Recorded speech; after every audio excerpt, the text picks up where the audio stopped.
Hi, welcome to this week's edition of Blue Soccer. Again, John, Dave and myself are going to preview Leinster's big Heineken Cup quarter-final match at the weekend and look back at Leinster's victory over Munster in the Aviva Stadium last weekend.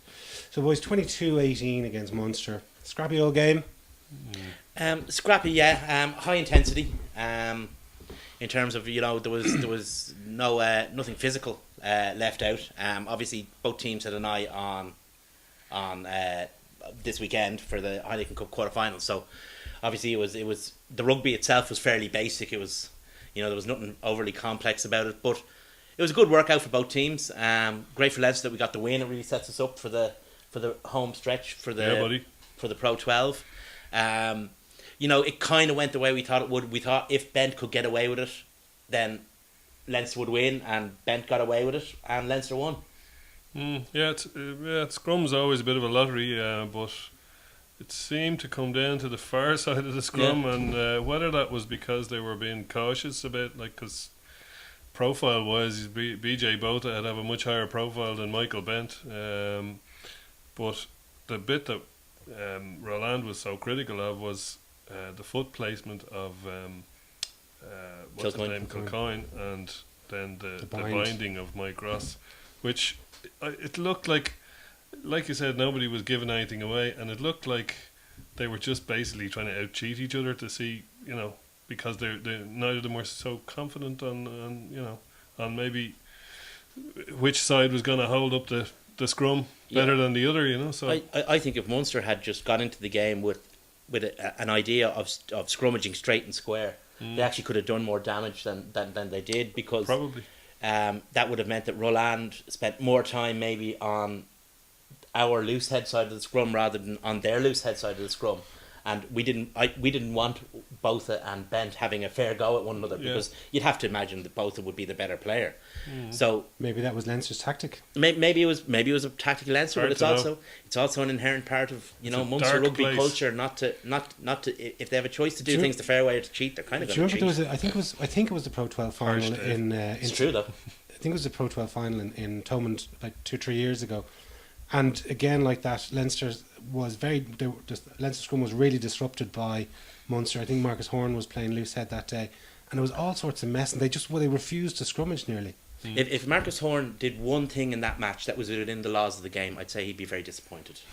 Because his body check on. I've never seen such a disgraceful display of cheating in all my life. But that's come back to the present.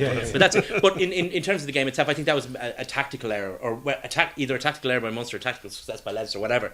For whatever reason, because the referee spent so much time looking at our tight head and their loose head, I think that took the pressure off us in the scrum. It was a bit of a lottery because we were down 4 props. Or if you look at the papers, we were down 2 props, because the 2 lads on the tight head side didn't get a mention at all. It was all about Keane Healy and Jack McGrath. But going into that game without 4 props was pretty ambitious. And we were bloody lucky we pulled it off. What it came down to in the end was perhaps a lack of ambition on Munster's side. Maybe I think you're. They were all right about there, getting John. stuck in, but John, you're 100% right. You look back at the match, right? We managed to come back from, I think, 12-3 down. We pulled it back in the early second half to 12-all. They got Kilcoyne binned. What did? We didn't go to try and get the lead, take the easy sitter more or less in front of the post. We went for the corner. The first line out didn't work. They turned it over. They cleared the lines. We won the second line out. 5 phases later, Drico scores. Those phases were fairly. They were 5 minutes serious. before the end of the game. Munster they'd crawled it back to, I think it was 4 points in at that stage. They already had their bonus point. It was 4 minutes or 5 minutes to go. They took the kick. They had no ambition. Well, you in fairness, now I would have agreed with that, but you had a different take on that from something that Conor Murray said. Conor Murray was interviewed today on Matt Cooper, and he was asked about. Missed that. And he said that they were absolutely exhausted. They had done so much defending, and when they did get back into the game, he said there were no legs. Yeah. Well, you see, that might be that's another reason for it. I mean, they came close a couple of times, but they never really looked like breaching Leinster line. The most dangerous player was Keith. I thought Keith Earls was superb. I thought he was their best player all day. And I know it's kind of a familiar topic, but we saw why guys like Keith Earls and Luke Fitzgerald will always have an advantage over somebody like, say, Simon Zebo. Simon Zebo's really good at what he does. Get the bashing out again. Well, it's not a bashing. If you show Simon Zebo even a little bit of space on the outside, he will go for it, and he'll be gone. if you show Simon Zebo even a bit of a mismatch in this between a prop and a back, or a forward and a back, he'll be gone. But the difference is that Earls and Fitzgerald, even if that opportunity doesn't exist, they have that little bit of cleverness, maybe that little bit of quickness of foot to actually create the opportunity themselves. And I think that's why in international rugby, where margins are so fine and where defences are so good, the guy who can create is always better than the guy who can take the opportunity. Well, I also think that Munster don't have that many options to get the ball out to those guys. Well, that's a big Near- problem but, as well. but Yeah. there was one particular moment in the, The game centres- that Casey Lalalu was on a one-on-one more or less. All he had to do was try and go around. I think it was McFadden on his wing, and he didn't. He cut back inside and tried to jink, and eventually got smothered on our 22. But he was one-on-one. He had about 20 metres on his left-hand side to try and work with, and he refused He to take didn't it. go for it. Yeah. It's always since Mike Mullins, really, Munster have not really gone for creative players in the centre. When I say Well, creative, De Villiers, I suppose, well, was, De he Villiers, didn't work out. but he was of a certain type. He was kind of like a Slightly like- more of a basher. But yeah, he was kind of the Trevor House. Trevor Halstead was the ideal Munster centre in that the way that they played was they said they had played phase play, gave it to Halstead. He set up another set of phase play, but had stuck guys in, and that's kind of been the model that they've used since Mullins. They haven't really had a creator or a distributor at outside centre, and that's just the way they play. I mean, lots of teams play that way. I mean. But Laulala he hasn't really inspired. And I mean, himself and They're Downey are letting off at the him end go, of the yeah. season, so yeah, it says. anytime they played him, they didn't seem to use him for no, what he's that's good true. at. Yeah, Like they kept skipping him. Except in the match against Harlequins last season in the quarter-final. Yeah, they did. They got stuck in and went back to Trevor Halstead school of centre play back then. but that worked for them. That Trevor Halstead, you know, Did, of course it did. if you yeah. took Trevor Halstead out of the 2016, But it would does. they have won the Heineken Cup? I mean, he was so key to the way that the game was structured for them. It worked for Northampton as well, Yeah. with the very same personnel, James Downey, creating holes, banging in through the middle, and you knew what he was going to do. But he's 6'4" and 17.5 stone, whatever he is. Even though you knew what he was going to do, he'd still make a few meters. Well, I think the hope was create with a Dennis hole. Hurley, he'd be like that, but a little bit more kind of thing. Yeah. I mean, Hurley's a very good player. I've always got a lot of It's time hard for just to Hurley. chuck him in there and expect Yeah. him to perform at At that 12 level. now, and I mean he's not 15. He's not even 22. He's well established at And full back. It's not like they're doing it against the Dragons or against even Cardiff. This is against the two finest centres who have played the game, kind of thing. Yeah. But that was okay. I mean, Munster played they played well. They didn't give up. They kept coming. But at the end of the day, they never really looked like they were going to create a significant breach in the Leinster defence. And maybe that's what Murray was saying. You do a lot of hard work, but you're actually getting nowhere, and it feeds into that tiredness. Yeah, and the mentality as well. Yeah. When you're bashing against a blue line all night and you're not getting across it, Yeah. it saps your morale as well as your energy. Yeah. But I thought, like, even though we won the game and I thought we won with a bit to spare. I did think that we were very imprecise. Like, there was lots. We were forced in the game. We tried to be sort of the all singing, all dancing team, trying to offload, and they weren't really sticking. They were just take the tackle and set it up again if it's not on. But I thought we were trying to force the pass. Haven't we done a lot of that in Yeah. the last? Yeah. Leinster in the quarter-final against Claremont in the RDS. Leinster in the Heineken Cup final against Northampton Saints in Cardiff. Leinster against Claremont in Bordeaux. I mean, those are the three headline cases. But how many times have we seen that where Leinster have kind of, been a bit not great for huge periods of the game, but have put on a 10, 15, 20-minute spurt that has been enough to win the game. Yeah. And again, that's kind of what we did against Munster. We were very imprecise for a lot of the game. There were a lot of knock-ons. Our protection of the ball at the ruck wasn't brilliant. We did our set piece from the line-out was quite poor. So a lot of stuff like that. But then, for a period, just one side of half-time, and for 10 minutes the other side of half-time, we just took it up a level, and you could actually physically see the difference in pace, visually see rather, and that was enough to lift us to a level of quality that maybe Munster weren't able to live with on that day. Yeah, a lot. The standout people, I suppose you'd say, would be obviously Heaslip was man of the match. Jennings had a stormer, especially his offload for the try and a few breaks that he made. But he did all the hard stuff as well on the deck. He was all over the place. McLaughlin was kind of a bit. He didn't do anything wrong. Didn't do anything terrible, but he didn't stand out. I suppose when he had Heaslip and Jennings doing all the flashy stuff, he wasn't going to stand out. But Redden was great. Yeah, I thought Redden Redden was very really good. good. And that's the second week in a row. We saw against Zebre, He's Jennings. got to and- start, I think, hasn't he? Yeah. Yeah, I think so. But we saw him come on for 20 minutes himself in Redden and really upped the intensity and the pace against Zebre. We scored 3 tries when those two boys came on, and just like Jennings' leadership, like on the television when I watched it back again, it was he was coming across really loud on the through the ref's mic. You know, constantly geeing up Mike Ross in the scrum, really geeing him. And then like from where myself and Dave were sitting was behind the goal, and I think it was the second penalty that we conceded, and just as they were taking it, he was, rather than talking to anyone else around him, he was over talking to the touch judge. You know, basically saying, "Would you keep an eye on that? What they're doing is they're pulling down our bind."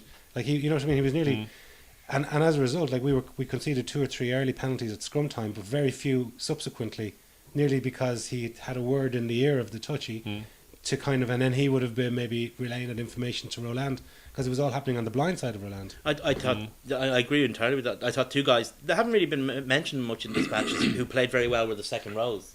I thought, I mean, 2 years ago, if the idea that Devin Toner would be able to go toe to toe with Paul O'Connell and not lose, I mean, there was the 2 of them went for it, but both went for it, and there was no winner, no loser. But the idea that Devin Toner could do that and not lose against Paul O'Connell 2 years ago would have been ridiculous, and now he's doing it. I thought Mike McCarthy was very good. I mean, very muscular, very muscular. But I thought as well his game intelligence. There were situations in the build up to the try, indeed, where Redden got taken into rucks, and he actually passed the ball out a couple of times. And missed a few penalties as well. Yeah. Well, certainly one big one anyway. I have a new theory actually about Redden. The way that he gets to rucks very quickly, and he gets a thing that once the camera goes off him, he actually has a little personal wormhole that he goes through, and he actually just appears at the ruck.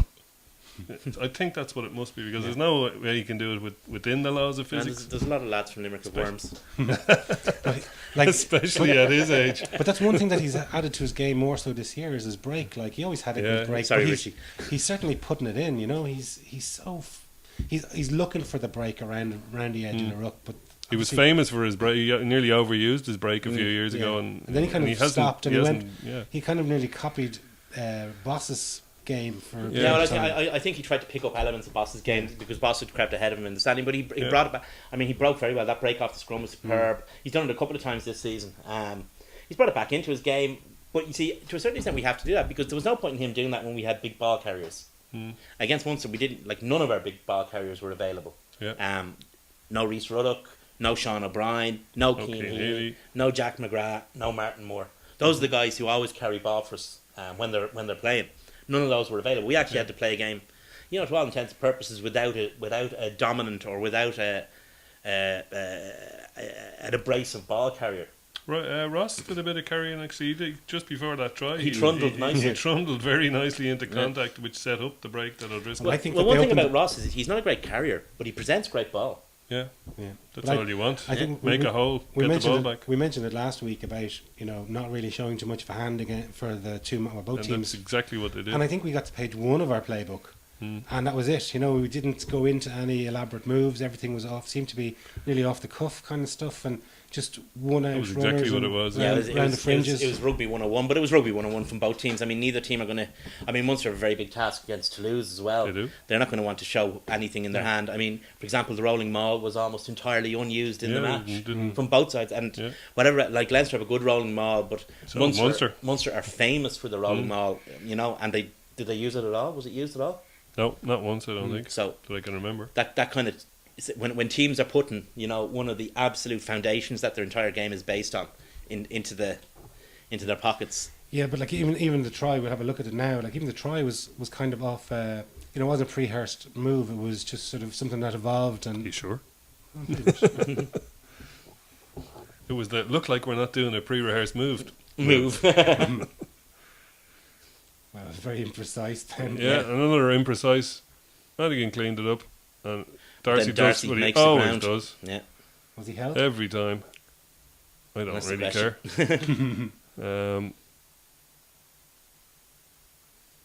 And there's a little snipe from Redden, was it? Or was it Redden? Yeah. McCarthy, like you said. If you look at it, it's good, clean, quick ball. And McCarthy again. 6'4.5" scrum Yeah, half. There we go with Here's our a trundle. trundle. 2 players lashed out of it. I bet they felt that. And that was why he picked out Jennings and what Jennings was doing out there.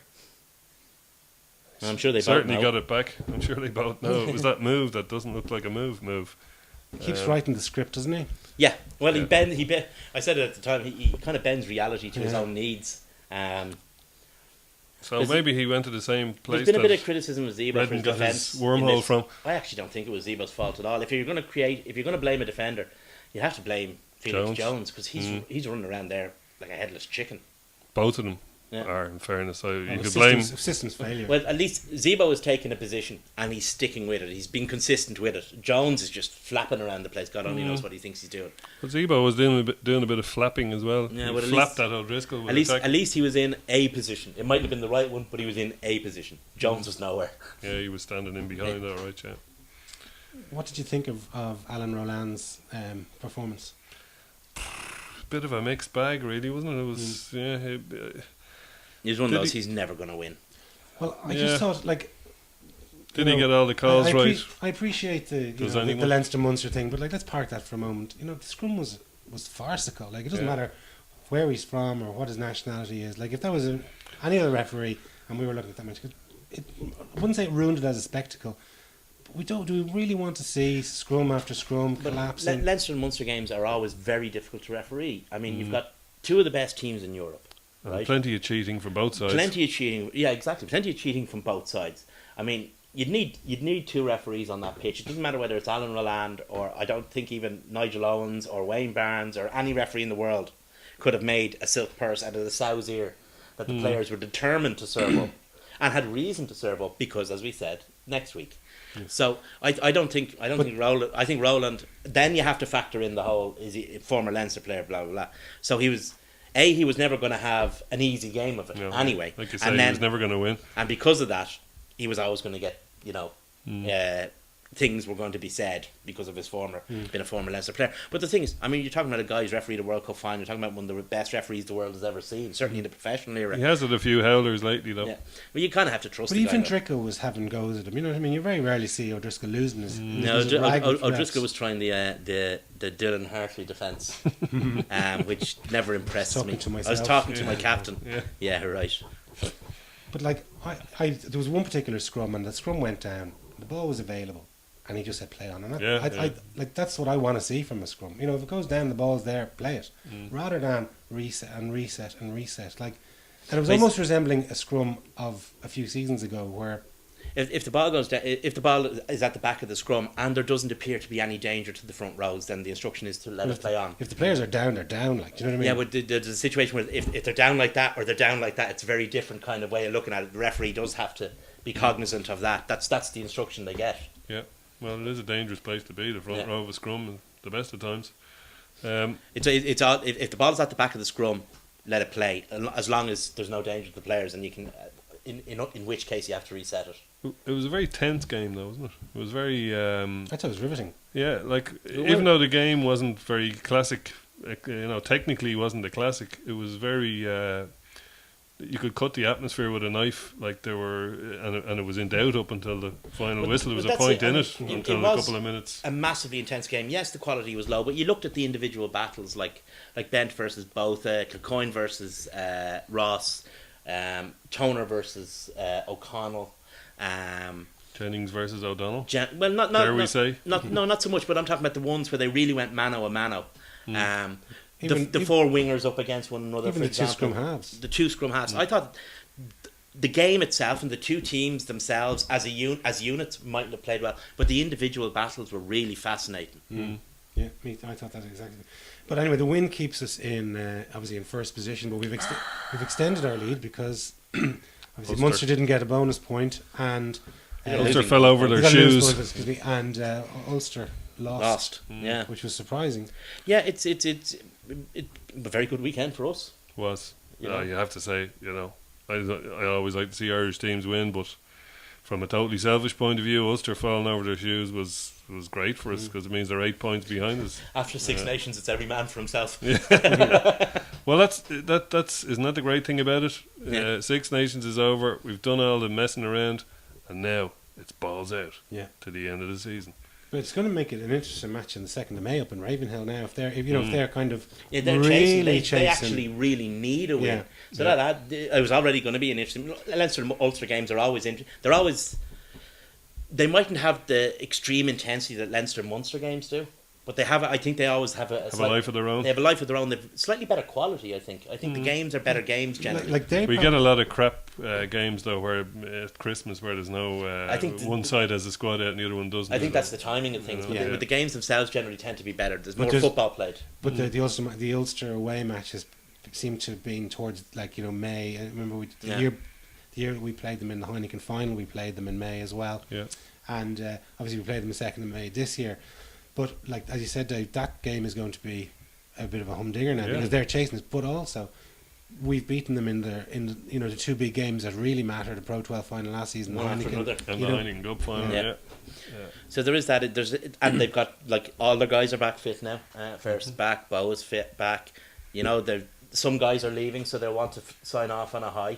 Mm-hmm. So it's going to be a great game. But there are other games before it. Yeah. Yes, let's get on to some of them. Yeah. Yeah. So, anyone in particular you'd like to? Well, anyway, game in where is it? Toulouse, is it? No, Toulon. That's the one. Yeah, Toulon had a good victory over Toulouse, 32-28 at the weekend. Flaky Freddy scored 27 points, and he may end up only on the bench this week. Yeah. It just goes to show the strength of their team, doesn't it?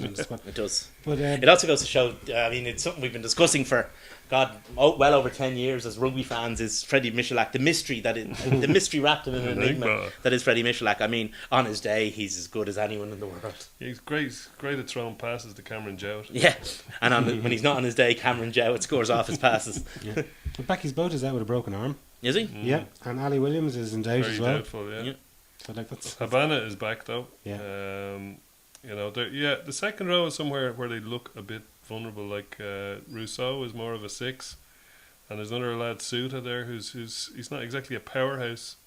So maybe they're not as fearsome in the scrum, or maybe they're not as fearsome. Rodrigo won't take a back step from Danny Rousseau, yeah. But maybe a stagger back. I think their real strength though is 9 through 13. Oh yeah, they've got, if Gitto is playing and Wilkinson and your man Fat Bastero, yeah, he caused Darcy and O'Driscoll a few problems. Luckily his hands let him down a bit, and hopefully they do again. But my feeling is about this game, we're gonna have to be at 100%. 99.7 ain't gonna cut it. 99.7 we're out. We're gonna have to move them around, A, and B, move ourselves around. We'll need Redden at his wormhole best, appearing at rucks, and we'll need to move the point of attack a lot and have them running around a lot, either because we're doing multi-phase on them or because we're kicking very smartly to them. And there's a danger, like kick not so smartly to them and they've got just the people to run back and score tries, I think the way we have to go into it is to a certain extent, way you have to go into a lot of games against top French teams is French rugby is very set piece, small number of phases, penalty. That's the way the game goes. I mean, what you have to do is take them into multi-phase where they're not as prepared. The problem is that Toulon are probably better coached. They're well able for it though. They can have do it all. You see, they have the players, but you have to kind of take them out of their top 14 comfort zone. You have to play a different game.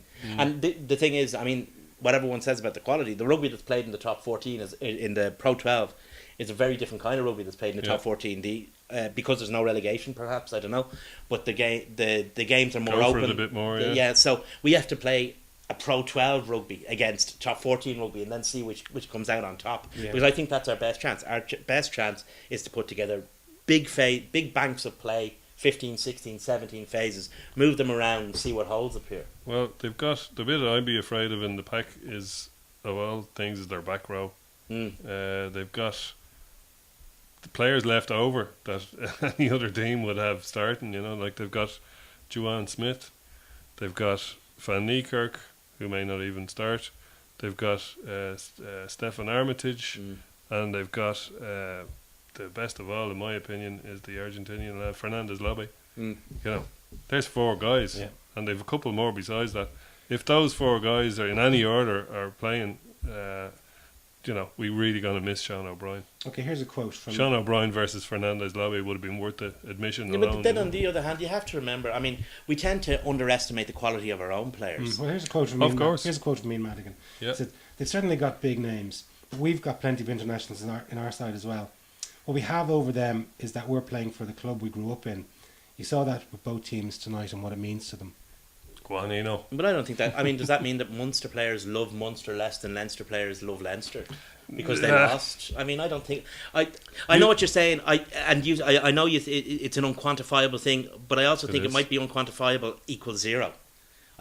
When you've got the very best players in the world, like Toulon do, like Johnny. Can you imagine Johnny Wilkinson not trying every single sinew in his body? Matt Guiteau the same.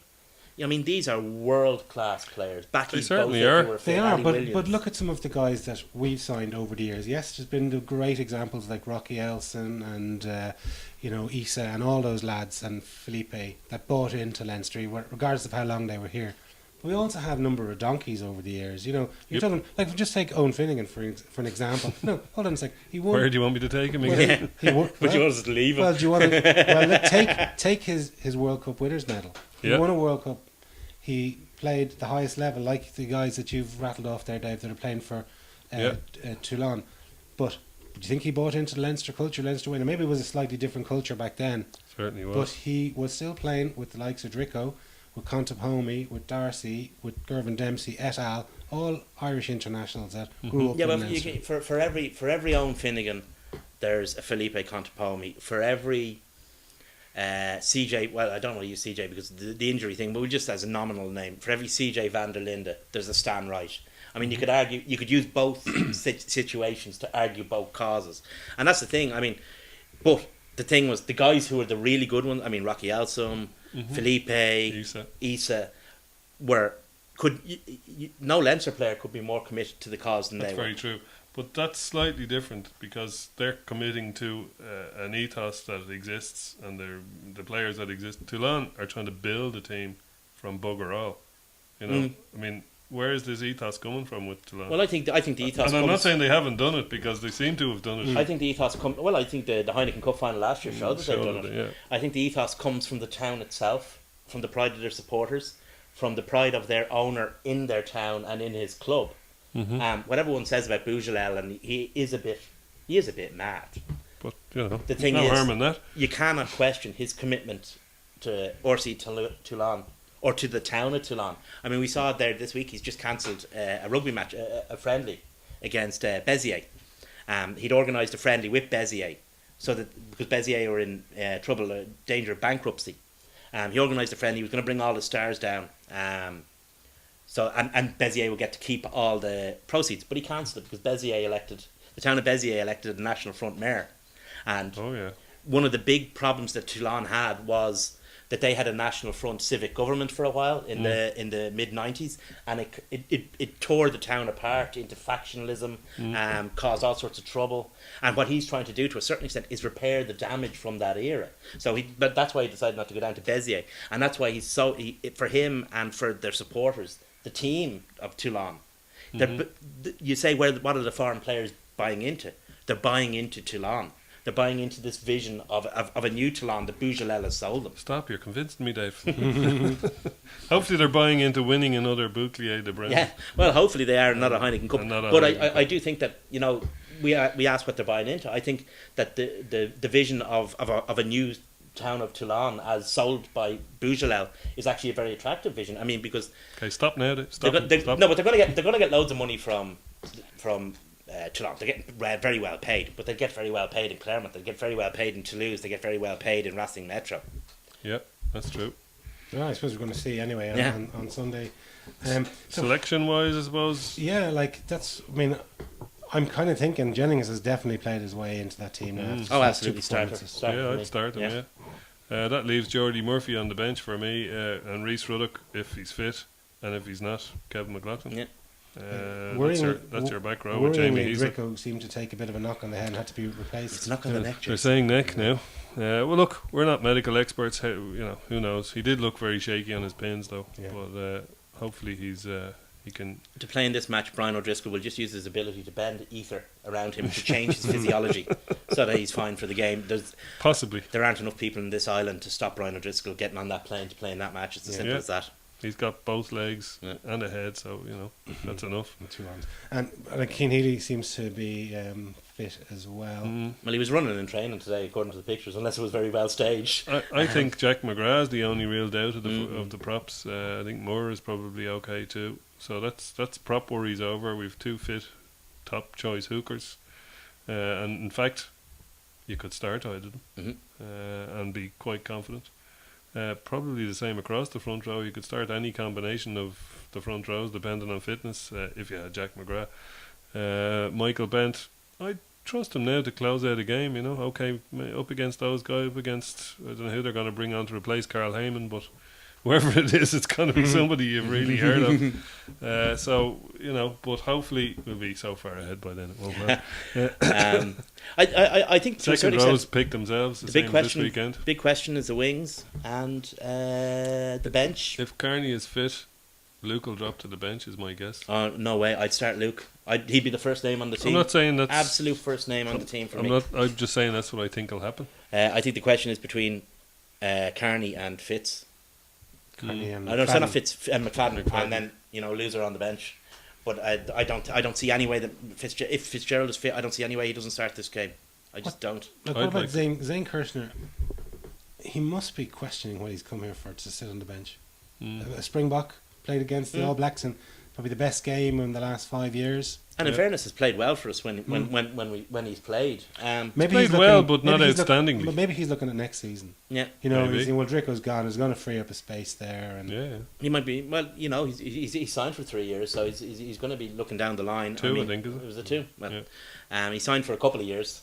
So looking down the line, he's also, we've had an issue with players coming into the squad, particularly from South Africa, funnily enough, who haven't always been as fit as Leinster would like them to be when they first arrived. So, there is that element as well. I think he's done okay.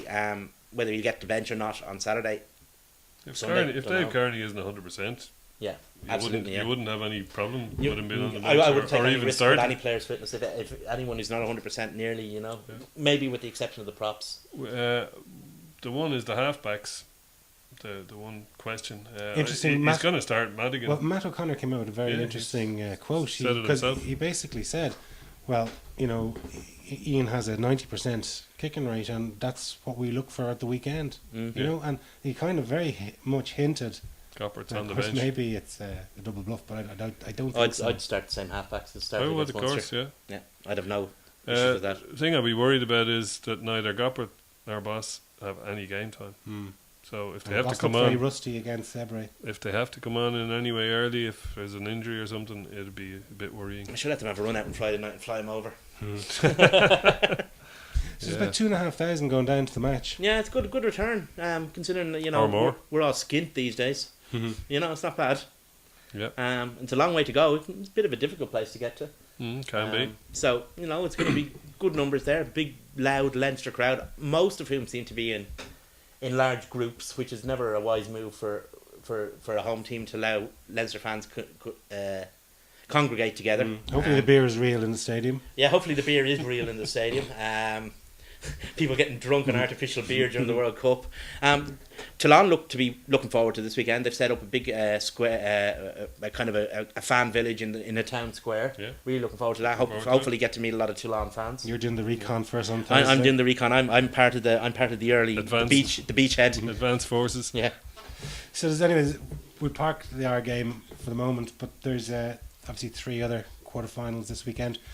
So I suppose the big one from our point of view is Munster against Toulouse. Well, we play the winners if we win. Yeah.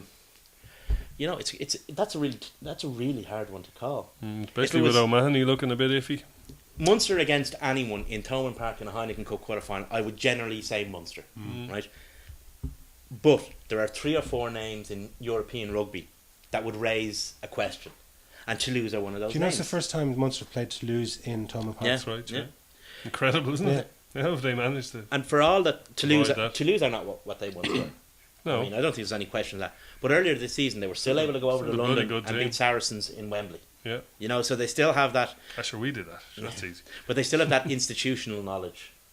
So it's a hard one to call.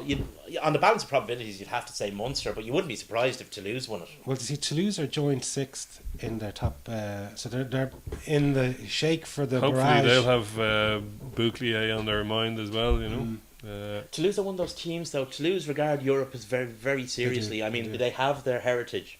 I mean, if we get one up on them, we overtake them on the honour roll. Yeah. And I don't think Toulouse want anyone overtaking them We on the join them, European do we honour not? roll. No, because we've got the Amlin. Jim will be turning in his Yeah, grave. but it puts you one over. But I don't think I think Toulouse seriously are very proud of the fact 4 that stars they're on a the, rusty tin. that they're the absolute royalty of European rugby, and I Yeah. think they want to keep that. Yeah, absolutely. Yeah, and you know, nobody's ever going to play in the Heineken Cup again after this Yeah. season, so it stops here. If we can get anywhere, big ask, Big ask for both sides. big ask for It's- Munster, big ask for Leinster. It's funny you just mentioned there the new European competition. I was just looking back, and you know, none of the teams that were in Munster's group in the qualification stage would qualify as it stands at the moment in the league. Yeah, Like I think it's who did they have? They had Edinburgh, which Gloucester, Edinburgh, Gloucester, and Edinburgh, Perpignan. and Perpignan, and none of those would qualify for next year's competition. Another thing that's interesting about, I think I've seen a few people say it, is that How many of the teams? there's Two. Would all the teams in our group Yeah, qualified? all of Well, them. I actually have it here. Saints are second, Yeah. Castor fourth, and Ospreys are fourth. Yeah. So there you go. The thing people have been saying is that out of the 18 Heineken Cups that have been won, 13 of them are still in the Heineken Cup this year. So that's obviously Leicester, Toulouse, Leinster, Munster, Ulster. Saracens have never won it, and Claremont have never won it. the Ulster one is But- regarded as part of the patrimony now. It has Yeah. been adopted into it. If you look at the Well, roll of honour, Well, on the it. only people who aren't in it, like Bath, Wasps. Breve, Wasps, and Northampton. Mm. That's it. Four sides. Everybody else who's won the Heineken Cup is Yeah. still in it. They had a graphic actually on the So- ERC site today of the quarterfinals, and they're saying it might be the strongest quarterfinal lineup ever, Ever, yeah. and with the number of trophies won by. I mean, Saracens have never won a European trophy.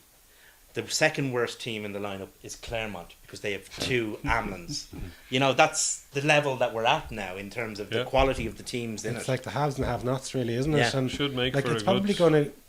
We obviously weekend. don't know the way that the new European Cup is going to work, but it seems like the rich are going to get richer, and the poor looks like they're going to get a bit poorer. I think it'll work until the participation agreement runs out, and then when England aren't winning it again, I mean the French and the Irish will still keep winning it, and the English will start sulking again, and then we'll go back to 24 teams, and we'll have it all on Sky, and then in 6 years' time they'll start sulking again when the French and the Irish are winning it, and then it'll be back to 20 teams, it'll be on BT Sport, and I mean they can jiggle it all they want, they're not good enough. Next.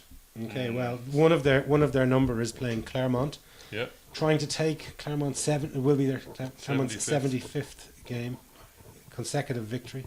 At home. No, Can't see it happening. not I on c- this planet. I can't see. It's probably the most certain of the 4 Yeah. quarterfinals, I mean, I would and- have said. To put it in context as to how good Claremont are at home, Leicester are fucking brilliant.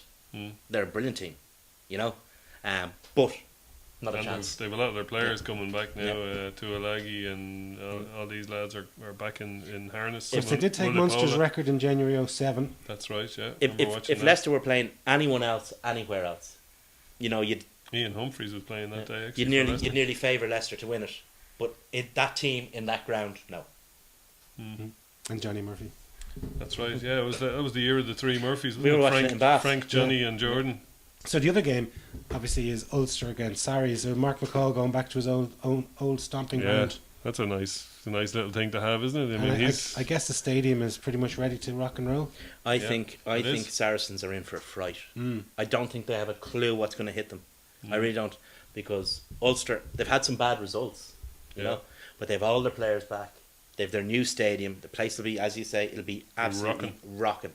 I think Saracens are going to get a hiding. And you mentioned briefly earlier, like this is the last chance for the guys that have got them to this level. Have been in Yeah, yeah. Heineken Yeah. Cup finals, pro drafts. It's the last chance for Muller, Afoa, Tom Court. You know, so the backbone of that team. Mhm. You know, it's their last chance. Guys have been great players for them. Yeah, and so that they built their team around, and now they've done their bit, and there's new guys going to take their place. But this is these guys' last chance. And the other thing is, there's a lot of guys in that Ulster team who are fired up with Six Nations glory. You know, Rory Best had a brilliant Six Nations, absolutely brilliant Six Nations. Ian Henderson got some significant game time. Dan Toohey didn't really work out for him, but he knows he's in the picture. Yeah. Tommy Bowe is back. Andy Chris Trimble, Henry. Chris Henry. Stefan Ferris. Stefan Ferris is back. I mean, Is he fit though? I mean, is he back to 100%? well, Will he start? 50% of Stephen Ferris is better than anything else. Anything the Saracens can put up against him. I just don't see any way that Saracens get out of that intact. I'd give them a better chance than Leicester in Claremont, but Only marginally. okay. I hope you're right, Dave. I really do. Briefly before we go, lads, we just quickly turn back to our game down in Toulon. Predictions? This is a hard one. I'm actually, at this point in the week, I'm actually more confident than sometimes I am. It's a big European match. Leinster want to win a European trophy. Leinster know how it's done. I'm gonna back Leinster. Won't be much in it. Less than 5 points. I really hope you're right, Dave. I've been drifting around from confidence to lack of confidence all week, depending on what day you asked me. We can do it. Will we? I don't know. I'm certainly hoping so. It's a very hard game. It is a very hard game to call. I mean, both teams are quite conceivably good enough to win the European Cup. Yeah. So, to a certain extent, I'm saying Leinster because I believe in Leinster, and I believe that what I've seen in the past and when they get to this stage of the tournament is enough for me to say that they'll get over Toulon. But We'll go with that, Dave. You know. Well, I believe I'll in go fairy with that. tales, and I reckon Dricko just for him this season. Yeah, he'll bend will. He'll bend reality to his will one more time. Yeah, let's go with that. Okay. Well, thanks a million, boys. If you're heading down, enjoy and safe trip. Cheers. Buys a pint.